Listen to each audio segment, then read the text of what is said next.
ESG 스코어. 그 얘기를 어차피 이제 다음 시간에 해야 되는데 없어요. 지금 그래서 굉장히 혼란스럽습니다. ESG가 계속 연구를 해야 되고 이렇게 기본적으로 지금 자리를 20년 동안 못 잡고 하는 이유도 그런 게 있어요. 요번에 그 이재명 대통령이 그쪽 그 투자처에 방문했던 것 같은데 뉴욕 갈 때.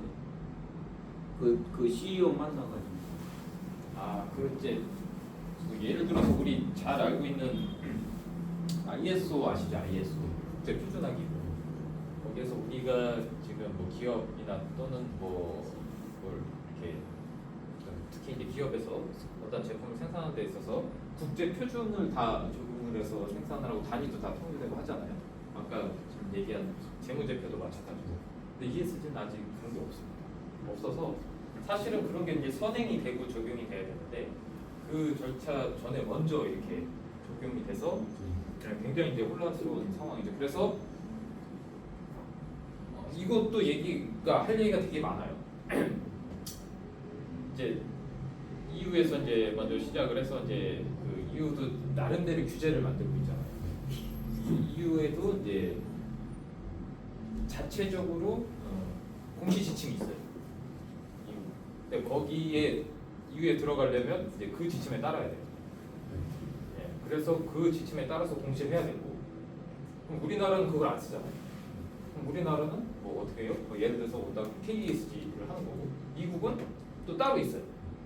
그러면 이제 기업들은 이것도 해야 되고 저것도 해야 되고 이것도 해야 되고 굉장히 이제 혼란스러운 상황인데, 그걸 이제 뭐 IFRS 이제 우리 국제 그 회계 기준 그거 만든 기구, 국제 기구, 근데 거기에서 뭐 통합을 한다 뭐 그런 말도 있고, ISO에서 뭐 통합을 준비하고 있다 그런 말도 있고. 근데 사실은 제 개인적인 생각으로는 어렵지 않을까. 왜냐하면 이게 이제 이런 얘기가 있어요. 녹색 장벽 이라는 용어가 좀 나왔습니다. 이제 EU에서 지금 이제 본격적으로 해서 그분들이 이제 주도하에 이제 실행을 하고 있는데, EU에 이제 보고 지침 따로 있죠. 따로 있는데 그걸 따라서 이제 만약에 이게 수출하는 기업이나 들어가려고 하는 기업이나 하는 데는 EU에서 정한 보고 지침에 따라서 그 공시라고 보고를 해야 돼요. 그러면 이게 만약에 표준이 된다라고 하면 다른 나라도 다 그 공시를 써야 되겠죠. 그럼 그게 표준이 됐어요. 그러면 EU에서 그럴 수가 있죠. 우리한테 유리하게 표준을 만들 수가 있어요. 그렇죠? 그러니까 글로벌 표준으로 가져간다라는 거는 이게 굉장한 이제 권력을 쥐게 될 수가 있어요. 그런 뜻도 되고, 지금 이 ESG가 한편으로는 이제 긍정적이고 뭐 재무적인 역할이고 투자하는데 뭐 지속 가능한 발전을 위해서 뭐 미래 세대한테 우리가 누리는 거를 똑같이 뭐 남겨주고 여러 가지 이제 좋은 의미도 있지만, 실제로 우리 개발도상국 같은 경우는 ESG 경영을 하기 어렵잖아. 아까 연구 결과에도 나왔지만 어렵잖아요. 근데 그분들 입장에서는 어떻겠어요? 얼마나 억울하겠어요. 지금까지 니네가 다 개발하는 거 다 파괴시켜놓고 우리는 하지 말래. 인도나 뭐 아프리카나 이제 그 열심히 공부해갖고 막 개발하고 이제 석탄 쓰고 석수 싼 에너지 써서 이제 제조업하고 뭐 만들고 해서 이제 우리도 잘 살려고 하는데 하지 말래. 얼마나 억울해요, 그죠? 그러니까 또 그 개발도상국 같은 경우는 이런 또 규제가 생기면 그걸 충족하기 위해서 또 많은 자원을 쓰고 뭐 투자를 해야 되고 하면 또 개발이 늦어지게 되겠죠. 그러니까 또 여기에만 또 기득권이 생길 수 있는 그런 이제 글로벌적으로 이제 그런 문제도 지금 있긴 있습니다. 그래서 지금 말씀하신 이제 국제 컨트롤 타워나 그런 게 좀 굉장히 필요한 시기긴 한데 아직은 없다라는 게 지금 아쉽고, 근데 여전히 활발하게 이게 또 진행이 되고 있다라는 게 또 문제가 되기도 하고요. 지금 굉장히 이제 혼란스러워서, 그래서 제가 아까 서두에도 말씀드렸지만 ESG라는 걸 한번 이제 관심을 갖고 저처럼 이제 강의도 하고 하는 사람들은 매번 바뀌기 때문에 매번 공부를 해야 됩니다. 제가 했던 얘기를 내년에 해서 똑같이 또 못해요. 이게 계속 바뀌고 있기 때문에. 그래서 지금 요거 관련된 업을 하시는 분들은 가성비가 되게 안 좋죠. 그렇죠?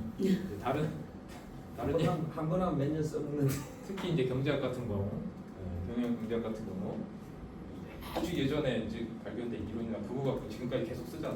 그것만 공부하면 계속 쓸 수 있는데 우리 쪽은 어떻게 해요? 요거 하고 나면 또 바꾸고. 또 밖에서 내일 또 뭐 하려고 또 만들어 또 해야 되고 이렇게 이런 상황입니다. 그 얘기가 뭐냐? 할 게 많다라는 얘기죠. 할 게 많다. 그 E를 붙여놔서 그런가요? S랑 G는 어느 정도 제도화가 돼 있는 것 같은데 E를 붙여놓으니까 더 어려워지는. 사실 상황일까요? 그렇지도 않죠. 그게 이제 우리나라 시각으로 봤을 때 약간 그런 생각을 할 수가 있어요. 근데 이제 ESG 같은 건 우리나라만 하는 거 아니고 우리나라는 되게 ESG에서 정말 힘없고 아무도 신경 안 쓰는 그런 나라예요. 근데 다른 나라들 보면은 S나 G가 훨씬 더 문제 같아요. 우리 ESG가 생긴 그 과정 중에 우리 SDGs, 뭐 MDGs 뭐 이런 얘기 들어보셨죠? 새천년 개발 목표 이후에서 정한 뭐 리우 원칙 뭐 이런 것들이 있어요. 이 발전 과정 중에 첫 시간에 아마 간단하게 이제 설명드렸을 건데 인류가 뭐 앞으로 한 15년간 뭐 달성해야 될 목표 7가지 목표 해가지고 뭐 기아 빈곤 퇴치 뭐 이렇게 뭐 병 퇴치 뭐 이런 것들이 있어요. 근데 보면 뭐 아동 인권 뭐 이런 내용도 다루고 할례제 뭐 이런 것도 다루는데 우리나라는 상당히 없죠. 그렇기 때문에 뭐 S나 G 쪽도 굉장히 많이 해당이 됩니다. 우리나라는 상대적으로 그런 데서 조금 더 잘 갖춰져 있는 것 같아요. 오히려 환경은 뭔가 정량적으로 볼 결과물 보기가 되게 쉬워요. 근데 SG는 진짜 어려워요. 맞아요. 정확하게 말씀하신 게 환경은 사실 내가 투자만 하면 돼요. 투자만 하면 결과를 받을 수 있는 게 상대적으로 좀 쉽긴 해요. 뭔가 수치화할 수 있고 지표할 수 있고 SG 어떻게 할 거냐. 그 비재무제표로 이제 공시를 해야 되는데 그거 어떻게 할 거냐 참 이번에 문제가 심각하죠. 근데 하긴 해야 되고 그래서 굉장히 혼란스러운 상황이고 그게 지금 딱 요 상황이고 그래서 우리가 그쪽으로 이제 할 게 되게 많을 것 같다. 라는 게 이제 제 생각이고 뭔가 계속 변화가 된다라는 건 할 게 많다.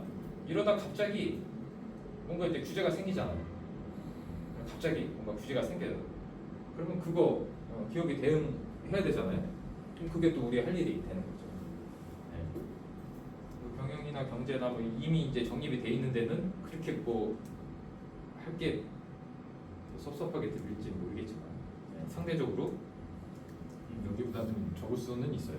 그리고 그런 데는 이미 할 수 있는 사람들이 기득권들이 있다. 제 생각입니다. 근데 이게 지금 새로 변하고 막 이런 것들은 우리가 지금 학습을 하면 바로 쓸 수 있고 이전에 없었던 것들이기 때문에 기득권이 없는 거죠. 제 생각이에요. 오해하지 말고 들어주시면 될 것 같아요. 그래서 이제 그 2000년대부터 지금 20년대까지 그 연구 동향에 대해서 좀 살펴봤는데 지금 이제 학문적으로 좀 체계화가 돼가고 있어요. 이제 제모 성과 쪽에 연구를 했다가 그 뒤로 연구 그 범위가 굉장히 확산이 됐죠. 경영, 경제, 뭐 환경, 법학 이쪽으로 확산이 됐고 이제는 독립적인 학문으로 조금 발전할 가능성이 좀 있다라고 이제 판단이 되는 상황이에요. 그래서 관련 연구 이제 해외 연구긴 한데 이것도 제가 올려놨습니다. 여기다 올려놨고 한번 보시면 돼요. 저도 영어를 못해서 프로젝트. 그렇죠. 분명히 도움을 받아서 번역을 해서 봤습니다. 참 일하기 되게 편한 세상인 것 같아요. 옛날에는 그거를 딱 보고 다 사전을 찾아서 어떻게 했을까? 저는 뭐 아시다시피 이제 소개를 드렸다시피 전국을 운전을 해서 다니는데 심각하게 길칩니다. 그러니까 내비게이션이 없으면 저는 일을 못해요. 일하기 좋은 거의 뭐 장애를 극복한 그런 어느 정도 길치냐면 제가 예전에 10년간 다닌 직장이 있어요. 제조업에서 다녔었는데 거길 퇴사하고 일주일 있다 거길 갈 일이 있었는데 내비게이션 키우고 왔어요. 못 찾아서. 그 정도로 이게 방향 감각이 특히 이런데 건물 안에 딱 들어오면 이게 왼쪽 오른쪽 이게 구분이 안 되더라고. 방향 감각 자체가 없어서. 그래서 저 같은 경우에서 어디 위치를 찾을 때 그 랜드마크나 이런 건물이나 특이한 간판이나 이런 거 바로 찾아가요. 좌회전 우회전 이거 몰라서. 운전할 때 옆에서 좌회전해야지 그러면 이쪽으로 가야 되는데 이쪽으로 가야 되는데 잠깐 생각해야 돼요. 그러니까 방향 감각이 없어서 쓸데없는 얘기 한거 같네요. 하여튼 되게 좋은 세상이다. 우리가 영어로 된 언어의 논문 그런 것도 충분히 이제 참고할 수 있다. 일하기 좋은 환경이다. 여기서 보면 프리즘 바탕 해가지고 연구했는데 ESG 이제 하나의 이제 기업의 성장의 핵심 경영 전략으로 이제 자리를 잡고 있다라고 얘기를 하고 있고, 그리고 이제 실증, 뭐 사례, 정책적 논의가 이루어진 이제 융합 학문이다. 그래서 지금 ESG 관련된 그 교육을 하고 강의를 하는 학교만 보더라도 여러 과에서 다 해요. 경영학과에서도 ESG 가르치고, 환경공학에서도 ESG 가르치고, 법학과에서도 가르치고, 융합이라고 하죠. 다 가르칩니다. 그래서 융합 학문의 영역으로 지금 자리를 잡았고 이미, 그래서 이제 독립적으로 이제 ESG 학 뭐 이렇게 생길 수 있는 그런 이제 가능성이 보이고 있다. 그리고 이제 그 중소기업이나 환경 쪽에는 이제 새로운 연구가 아직은 부족하니까 그런 부분이 좀 보완이 되면 이제 확장되지 않을까 라는 이제 의견을 다루고 있습니다. 여기에서 지금 보면은 이제 2025년 올해 한 3,000개 논문이 나올 거로 예상을 하고 있어요. 굉장히 많은 수죠. 그 결과가. 우리도 여기에 한두 편은 기여해야 되잖아요. 우리가 해서 이거 한 3,000 채워줘야 되잖아요.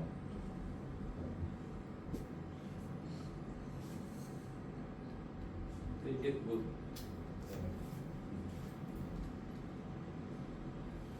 그리고 이제 선진국 쪽에 이제 집중이 됐는데, 지금 이제 최근에 우리가 이 2010년도 때 효과가 없었다라고 했던 이런 쪽에 이제 연구가 조금 더 확대가 되고 있습니다.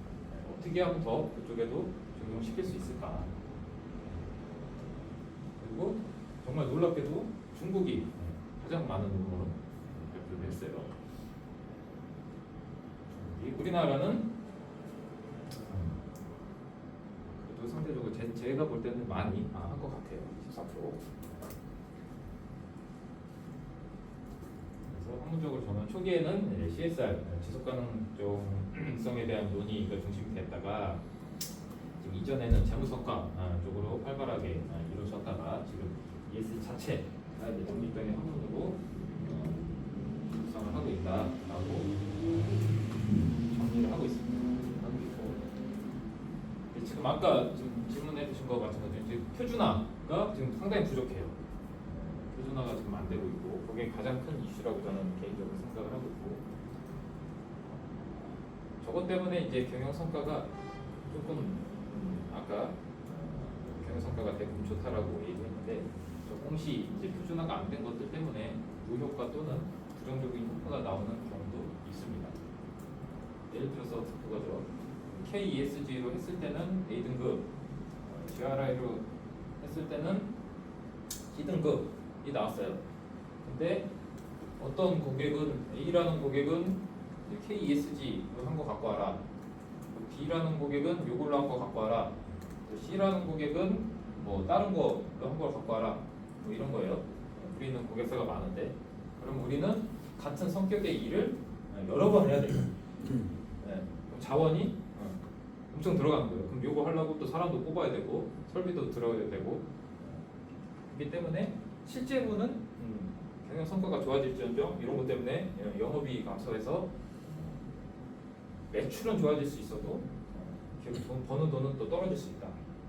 그래서 이제 효과가 없다, 무효과다, 이런 연구 결과도 많이 있습니다.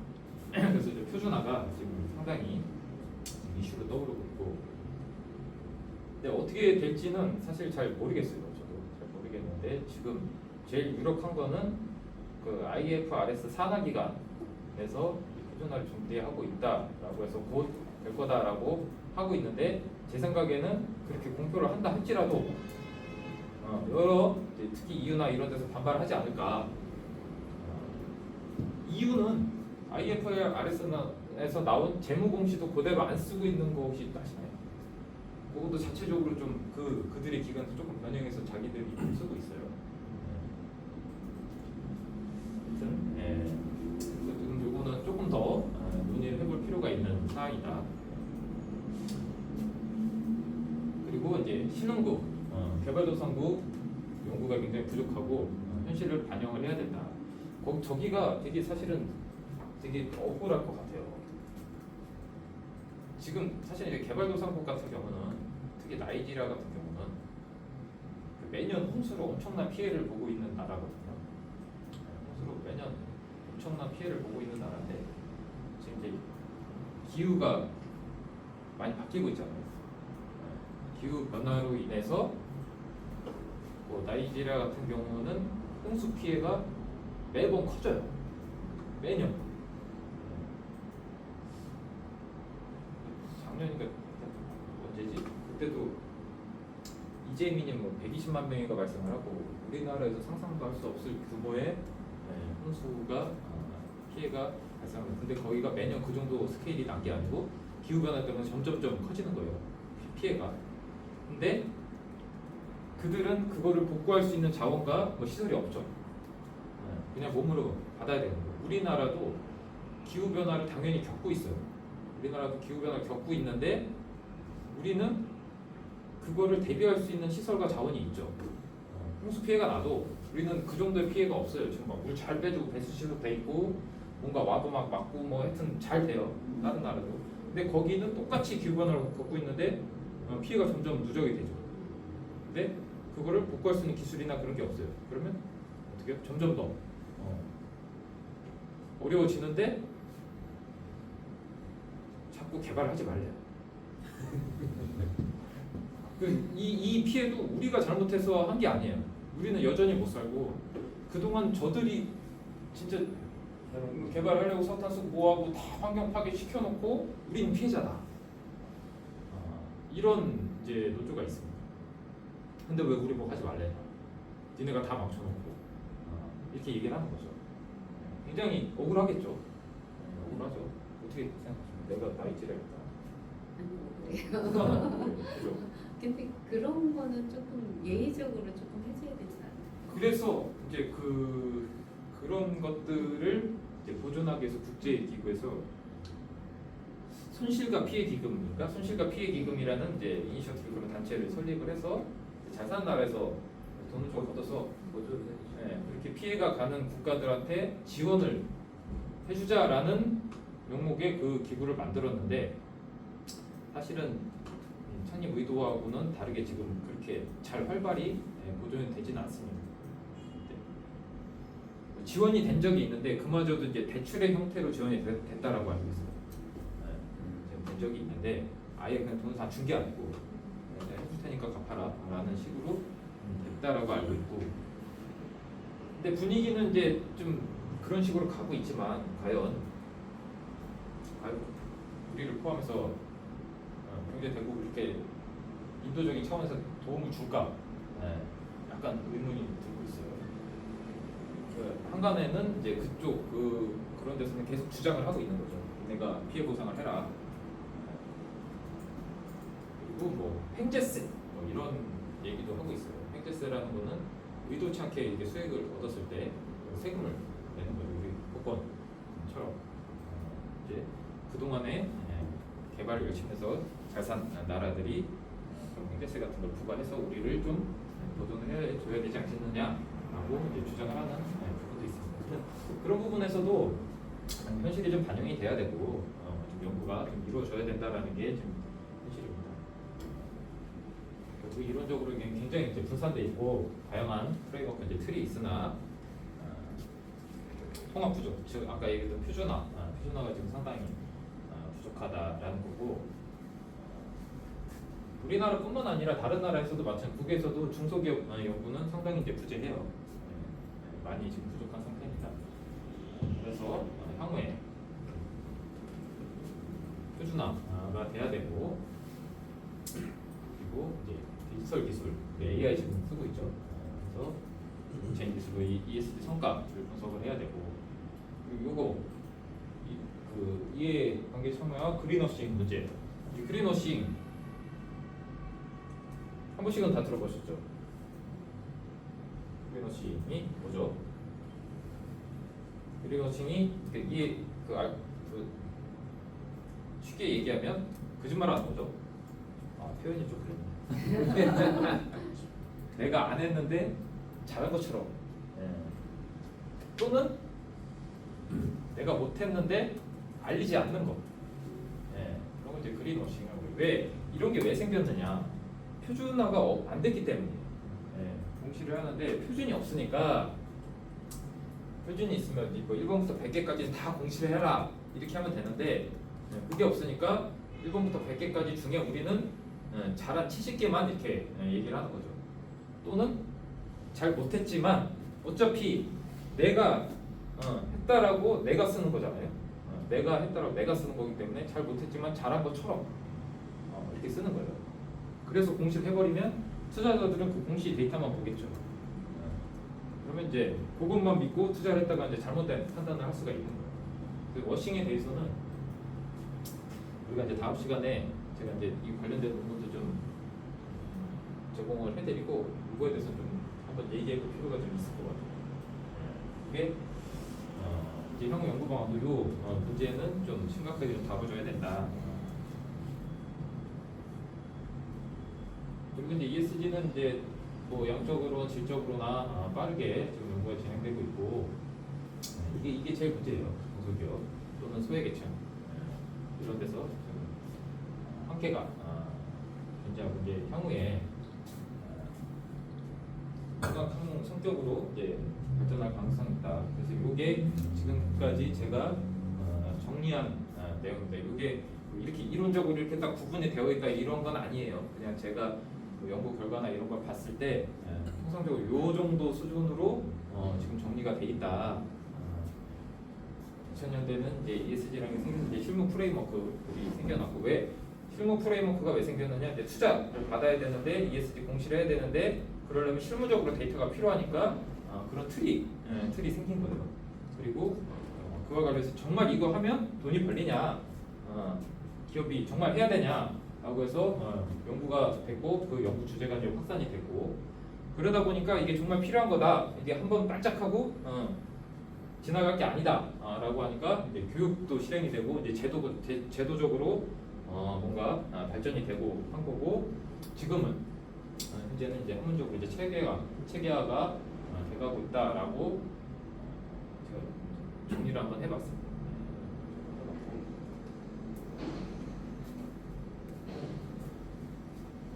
이렇게 좀 이해를 해주면 돼요. 제가 이 얘기를 왜 드리냐면, 지금 우리가 이렇게 수업을 해서 이번 클래스에서 이번 학기에서 ESG에 대해서 대략적으로 알고 어느 정도 준비를 지금 이해를 했어요.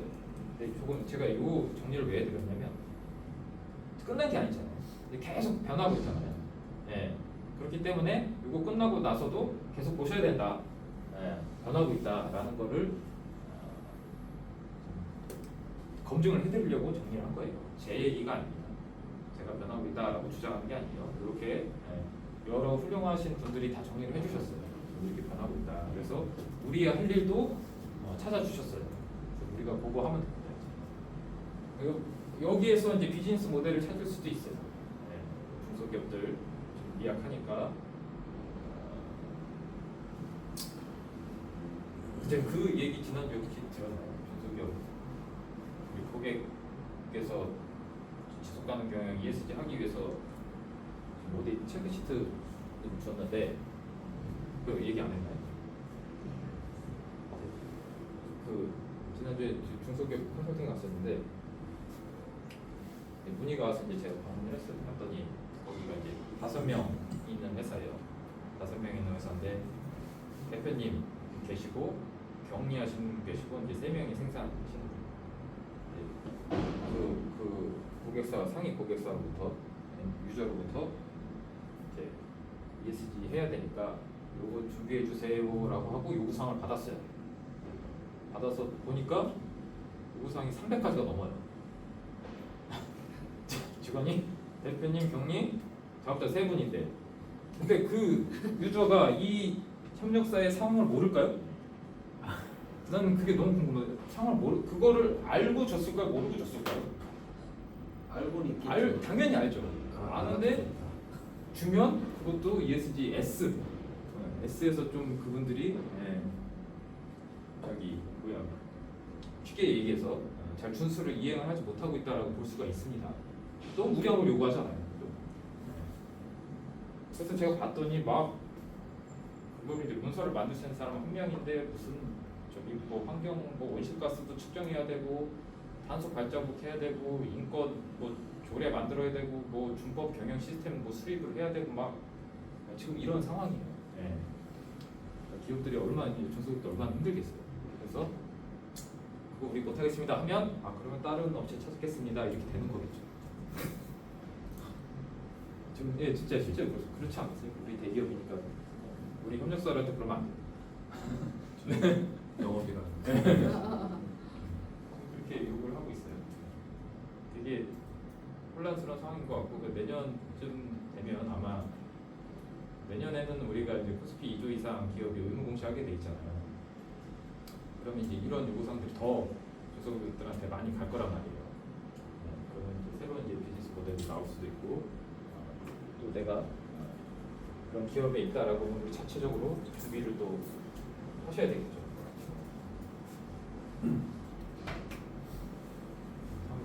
이제 드디어 이제 책을 보는 시간이 왔어요. 책 이제 준비하라고 또 책 언제 보나. 이거 책은 어렵지 않기 때문에 금방 봅니다. 금방 볼 거라. 제가 뭐 이렇게 같이 이렇게 쭉 읽어볼 건 아니고 제가 대략적으로 읽으면서 이제 한 번쯤은 짚고 넘어가야 되겠다라고 하는 거를 이렇게 정리를 해왔어요. 그래서 사전에 읽어보시고 오면 이제 같이 얘기할 거리가 많을 것 같고 안 읽고 바쁘셔서 읽지 못하고 오셨다 책이 없다 상관없습니다. 이제 서론 중에 보면 애플이 2021년 얼마 안 됐죠. 중대 발표를 합니다. 21년에 보통은 이제 이제 발표가 있기 전에 책에서도 나오지만 애플카 뭐 이런 얘기들도 많이 하고 굉장히 이제 신년에 발표하는 내용들은 뭐예요? 기업들이 우리 1년 먹거리를 발표합니다. 우리가 지금 올해 이런 기술들이 있고 이거 할 거고, 그러니까 니네 이제 돈 쓸 준비해. 뭐 이런 걸 발표하죠, 그렇죠? 거의 대부분. 근데 그렇게 이제 사람들이 기대를 하고 있는데 애플이 어떤 발표를 하냐? 우리 돈 쓸 준비 이게 지갑 딱 충전하고 있는데 1억 달러 규모의 인종차별 방지 이니셔티브 프로젝트를 운영하겠다라고 발표를 합니다. 이거 왜 했을까요? 보통 신년 발표할 때 어떤 목적으로 합니까? 우리가 올해 이거 갖고 돈을 얼마나 벌겠다라는 목적으로 발표를 하잖아요. 근데 왜 거기다 이거를 발표했을까요? 신년에 발표하는 기업들이 신년에 발표하는 거기에 목적이 우리가 이거 갖고 돈 벌겠다라는 거예요. 그럼 애플은 우리가 이거 갖고 돈 벌겠다라는 목표를 발표를 했겠죠. 그렇죠? 이니셔티브 우리가 운영할 거다. 그러면 뭐예요? 이게 의외적으로 투자자들한테 투자들 많이 해줘라 라고 할 수도 있어요. 또는 소비자들한테, 고객들한테 우리가 이런 기업이에요. 그러니까 우리가 착하니까 우리 것 좀 많이 사주세요. 그런 의도가 있었어요. 그러니까 어떠한 기술을 발표하는 것보다 더 효과적이라고 판단을 했기 때문에 그러한 내용을 발표를 했겠죠. 그러니까 지금 제가 지난주에도 한번 말씀드렸을 건데 지금 기업들이 광고할 때 어떻게 해요? 우리 제품 쌉니다. 우리 제품 좋습니다. 튼튼합니다. 이렇게 광고 안 하죠. 뭘 만들었는지는 모르겠어요. 뭘 만들었는지는 모르겠는데 우리는 착한 기업이에요. 우리는 깨끗한 기업이에요. 이렇게 광고하잖아요. 근데 뭘 만들었는지는 잘 모르겠어요. 그냥 브랜드만 광고하는 거예요. 그런 지금 트렌드가 이어지고 근데 그들이 왜 그렇게 하겠냐? 그 광고하는데 돈 얼마나 들어? 엄청 많이 들죠. 그래서 왜 그렇게 하겠냐? 그게 검증이 됐기 때문에 그렇게 해야 돈을 많이 번다라는 게 검증이 됐기 때문에 지금 광고 기법이나 이렇게 기업들이 전략을 짜는 게 바뀌었다. 그래서 이제 경영 전략을 이렇게 짠 거예요. 이 이니셔티브는 그거예요. 그냥 뭐 우리나라로 따지면 뭐 협회, 단체 이런 거예요. 그러니까 뭐 인종차별 방지 협회 이런 거 만들어서 운영하겠다. 그렇게 대단한 거 아닙니다. 뭐 기술이 들어가고 그런 거 아니에요. 근데 시장은 애플카, 애플워치 같은 혁신 기술이 굉장히 기대를 했는데 그런 게 안 나오고 애플은 사회적인 이슈 인종차별 대응 이때 인종차별 특히나 미국은 우리나라하고 다르게 인종차별에 대해서 굉장히 민감합니다. 굉장히 큰 이슈고 그렇죠? 거기 인종이 완전히 구분돼 있잖아. 그래서 가장 이슈가 되는 거를 이제 다루겠다. 그 이슈로 우리가 사회적 문제를 책임을 좀 해결해 보겠다라는 걸 이제 램프하고 있죠. 그래서 이거는 이제 단기적 매출 성장보다는 장기적으로 우리 이미지 기업의 이미지를 좋게 만들어서 투자도 받고 고객한테 신뢰도 얻고 그렇게 돼서 저거 인권을 다뤄서 이게 ESG죠. 요거예요. 요걸 해서 기업 이미지를 좋게 해서 신뢰를 쌓아서 경영 성과로 만들겠다.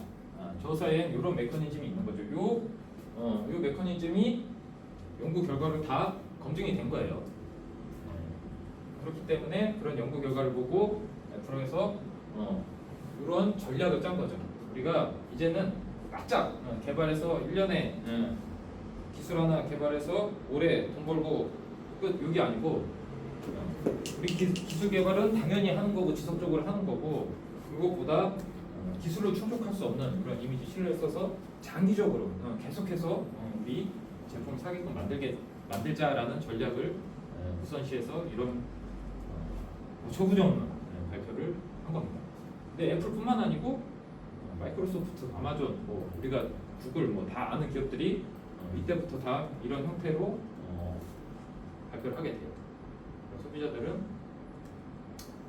많이 이제 또 실망을 할 수도 있죠. 뭐가 새로 나오나 이런 것들 내가 좀 찾아봐야 되고 기업의 이제 경영 전략이 좀 바뀌었다. 그래서 이제 책에도 나오는데 과거에는 우리가 가치, 혁신, 기술만 좋고 싸게 만들고 그 만드는 과정에 대해서 쳐다보지 않았어요. 만드는 과정이 얼마나 지저분하고 온실가스가 많이 나오고 더럽게 만들고 그 만드는 과정 중에 아동 노동도 들어가고 이런 거 신경 안 썼습니다. 그냥 좋은 지금 애플이나 이런 데도 보면 아동 노동 이런 거로 다 한 번씩 다 고소당하고 다 문제가 있었어 다. 그래서 사회적 책임도 지고 뭐 여러 가지 문제들이 있었습니다. 미국 기업들은 다 그래요. 다 그런 건 아니지만 거의 대부분 그런 이슈는 다 그렇죠. 근데 그런 게 발생하면 어떻게 돼요? 제품이 아무리 좋아도 이제는 안 사요. 네, 맞죠. 이제 정확하게. 불매운동. 소비자들이 이제 되게 똑똑해졌습니다. 우리나라뿐만 아니고 나이키를 예로 들면 나이키가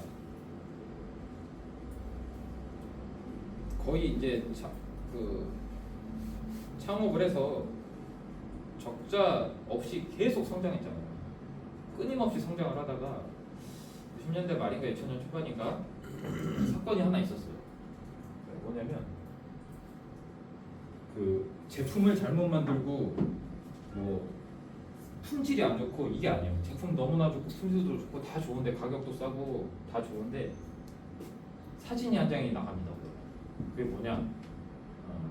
아주 어린 아이가 어린 아이가 제조공간 나이 그 고사리 손으로 나이키 공을 만들고 있는 거예요. 그 사진이 한 장 나가요. 그러면서 이제 아동 노동, 아동 인권에 대한 이슈가 굉장히 퍼지게 되죠. 그거 하나 때문에 나이키가 창사 이래 적자를 만나게 됩니다. 왜 나이키 말고 많아요. 지금 아디다스 우리 쓰면 돼요. 아식스 가면 되고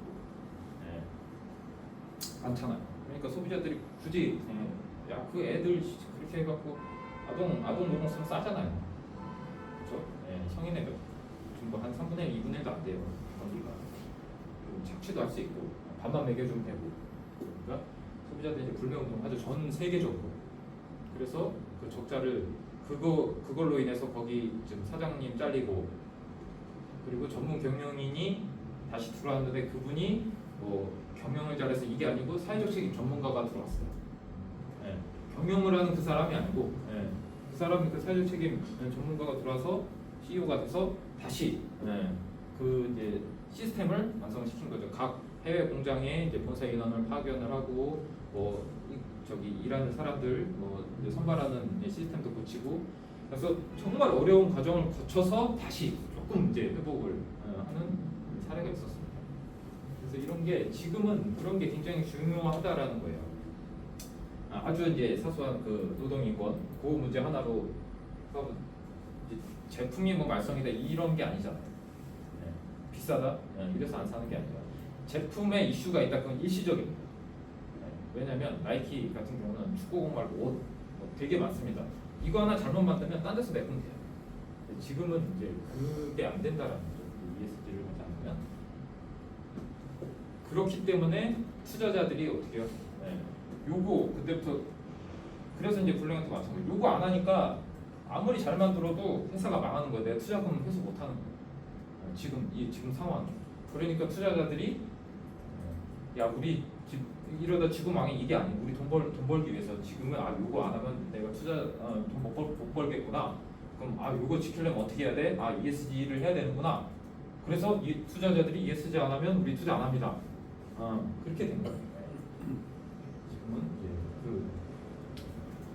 그래서 이제 과거에는 이제 기술 혁신, 기술을 갖고 있고 제품 잘 만들고 이게 기업의 가치였는데 지금은 사회적 책임을 져야 되고 장기적인 성과, 그 성과가 바로 한 번에 가는 게 아니고 이런 과정을 통해서 장기적인 성과 이루어지는 그런 지속 가능이 이제 기업의 가치로 구상을 하게 되죠. 근데 이거를 할 수 있는 기법이 뭐냐? ESG 경영이다. 이렇게 이제 정리가 되는 거예요. 그래서 애플은 이런 거를 통해서 사회적인 리더. 우리가 미국에서 지금 가장 이슈가 되는 인권 문제를 해결하는 정부도 못 하고 있는 그런 거 우리가 해결해 보겠다. 이렇게 이제 고객들한테 어마어마한 신뢰를 쌓고 있는 거죠. 이렇게 이제 해석을 할 수가 있다. 그래서 이제 고객 투자자 직원들은 이해관계자들이 차별 없는 기업. 그리고 애플은 신뢰 확보를 중시하는 이해관계자 자본주의 사례라고 우리가 볼 수가 있습니다. 책의 서론에 이제 그런 내용들이 나오는데 그래서 ESG 이제 그게 이제 패러다임이 지금 소비자들이 인식하는 게 투자자들이 인식하는 패러다임이 변하고 있다. 이 얘기가 지금 제가 방금 했던 얘기예요. 미국은 이제 인종차별이 굉장히 큰 이슈이기 때문에 그거를 애플이 해결을 해서 ESG 활동이 구체적인 이제 CSR 그냥 단순히 사회적 책임만 지는 그런 게 아니라 기업 전략으로 이제는 자리를 잡았다.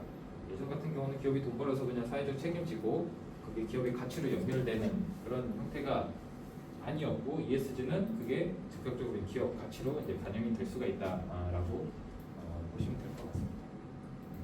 이렇게 이제 서론에서 우리가 책에서 이제 얘기를 하고 있는데 그리고 이제 우리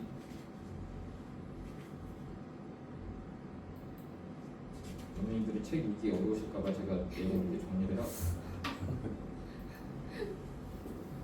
다들 바쁘시니까 교수님 이게 ESG가 외부 활동 관점에서는 이제 그럴 것 같은데 저희 실무나 내부 활동에서는 아직도 기술이 먼저냐 막 이런 그쵸. 경영이 먼저는 이 얘기를 계속 하고 있거든요. 그렇죠. 그런 이게 거. 외부 내부를 가르기가 좀 애매해요. 네.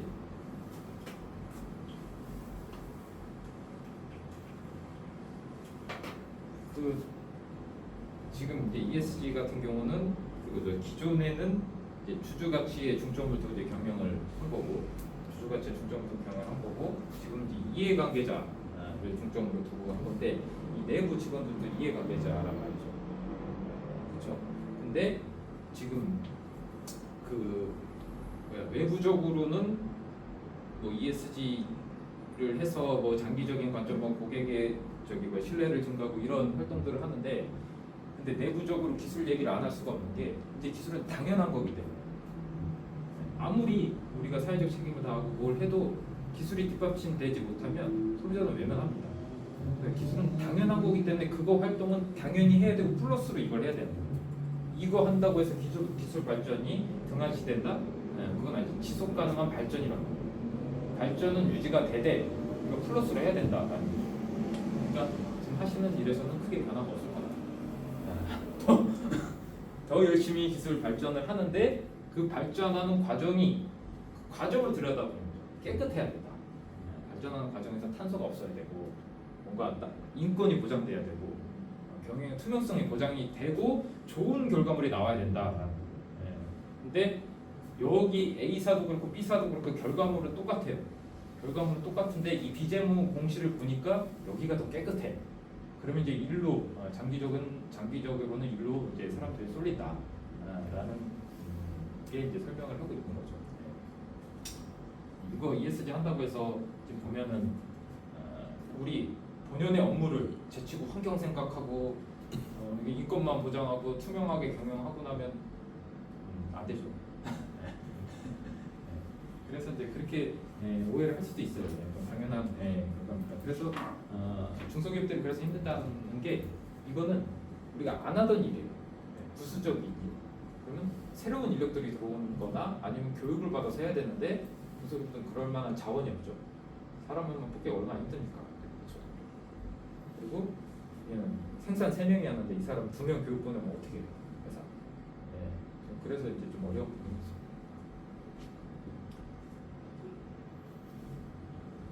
서론에서 계속 이어지는 내용인데 시간이 애매한데 밥 먹고 지금 얘기하고 밥을 먹을까? 네, 하고 그렇죠. 지금 가기 너무 이르죠. 네. 이거 좀 빨리 이제 책에 이제 이런 얘기가 나와요. 서론에 나오는 착한 기업의 투자가 각광을 받고 기업 입장에서는 ESG에 부응할 수밖에 없는 환경이 만들어졌다라고 이제 저자는 얘기하고 있습니다. 근데 저는 저 얘기가 맞나 이제 궁금한 거죠. 저 얘기가 맞나서 이제 비슷한 연구 결과를 한번 찾아봤어요. 저 얘기가 맞나? 진짜 저게 저렇게 될까? 가설이라고 생각하고 찾아봤는데 요 이제 ESG 성과와 외국인 지불 간의 관계에 있어서 TCFD 정보 공시 조절 효과 요거는 이제 기후 변화에 관련된 공시예요. 그냥 공시 기준이라고 보면 돼요. 미국의 이제 기후 변화 공시인데 뭐 크게 뭐 외우거나 그럴 필요 없습니다.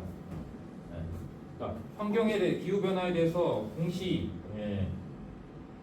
공시를 한 게 ESG 성과와 외국인 지불 관계에 있어서 요 공시한 게 어떤 조절 효과가 있는지 그런 연구를 한 건데. 연구 모형은 이렇습니다. ESG 공시가 이제 외국인 투자 비율에 어느 정도 영향을 미치냐, 그 사이에서 기후 공시가 어떤 역할을 하느냐, 이게 이제 연구 모형인 거예요. 그래서 지금 투자 기업이 이제 착한 기업이 투자에 각광을 받는데요. 그러니까 착한 기업은 투자를 많이 받는다라는 가설이겠죠. 착한 기업은 투자를 많이 받는다. 착하다라는 거는 이제 여기서 얘기한 착하다라는 건 ESG 경영을 하고 있다라는 거겠죠. 그러면 ESG 경영을 하는 데가 투자를 각광을 받는데, 그래서 이 연구한 건 비슷한 연구 결과를 찾아봤더니 가설은 ESG 성과가 외국인 투자 지분 간의 양해 관계가 있을 것이다라는 게 가설이었고, 그리고 기후 공고안에 따른 기후 공시가 ESG 성과와 그 지분율 간의 관계, 요 관계를 요 기후 공시를 하면 요 관계가 좀 강화될 것이다라는 가설을 한 거예요. 가설을 해서 결과를 봤더니 실제로 결과를 봤더니 ESG 성과가 높은 데가 외국인 지분율이 1% 수준에서 유의한 양의 1% 수준에서 유의한 양의 관계라는 얘기는 그 99%를 신뢰할 수 있다라고 이제 이해를 하시면 돼요. 논문에 막 저렇게 이제 얘기를 많이 써놓는데 이제 P값이라고 혹시 뭐 들어보셨는지 모르겠는데 뭐 P밸류 뭐 P값이 뭐 0.01 수준에서 뭐 유의하다 이거 쓰시려면 알아야 돼요. 이거 뭐 양 교수님 수업에서 아마 다룰 건데 뭐 유의하다 이렇게 하는데 요거는 뭐 99%의 신뢰를 할 수 있다. 요거는 이제 95% 선에서 이제 신뢰를 할 수 있다. 그렇게 얘기를 하는 거예요. 이제 통계적으로 분석해서 뭐 P값이 0.5 나온다 그러면 내가 주장한 가설은 95% 정도로 신뢰할 수 있을 만하다라는 거예요. 그러니까 이 얘기는 ESG 성과가 높은 데는 외국인 투자 비율이 높을 것이다라는 게 99% 신뢰할 수 있다라는 얘기로 증명됩니다. 그래서 기후 공시는 그냥 공시만 하면 그렇게 효과는 없어요. 공시만 하면 효과는 없는데 ESG 성과가 있고 기후 공시까지 하면 또 효과가 있대요. 그러니까 결론적으로 보면 ESG 성과가 높을수록 외국인 투자가 더 많이 된대요. 실제로 이제 가설 검증이 된 거예요. 그러면 이 얘기가 대충 이제 맞는 얘기가 되겠죠. 이제 착한 기업일수록 투자에 각광을 받는다라는 게 일부 연구에서 지금 검증이 됐다라고 보시면 됩니다. 그래서 시사점을 보면 ESG 경영은 외국인 투자에 굉장히 중요한 요인이 될 수가 있고 단순히 이제 성과뿐만 아니라 환경 정보까지 공시를 하면 투자자들한테 더 긍정적인 신호로 작용을 할 수가 있다. 하지만 지금 살펴보니까 ESG 경영이 경영 성과로 이어지고 이제 투자로 이루어지는 이제 실질적인 부분은 아직은 많이 부족한 것 같다. 그래서 우리가 이 부분도 해보면 좋지 않을까. 이제 생각도 이제 책을 읽으면서 이제 그런 생각이 드는 거죠. 내가 검증을 해보고 하니까 이런 부분에 부족하니까 내가 여기 해봐도 되겠다. 라고 그렇게 생각이 될 수가 있습니다. 그러니까 우리가 이제 박사 과정이잖아요. 우리는 이런 것도 이제 보면서 그냥 읽는 게 아니고 과연 내가 이제 다 그런 건 아니고 읽다가 과연 이게 맞을까? 내 생각은 좀 다른데 하면 이런 과정을 거쳐서 검증을 해보고 그렇다면 여기가 좀 부족하니까 내가 이쪽 연구도 해보면 좋겠다라고 주제를 선정할 수도 있습니다. 우리는 이제 학자잖아요. 우리가 학자답게 이렇게 읽으면 되겠습니다. 그래서 이제 단순히 이제 그 트렌드 관점으로 바라봤을 때 책에서도 이게 메가 트렌드로 커질지 아니면 이렇게 사그라들지 고민을 했지만 지금은 계속 지속적으로 이어질 것 같다라는 얘기를 하고 있고.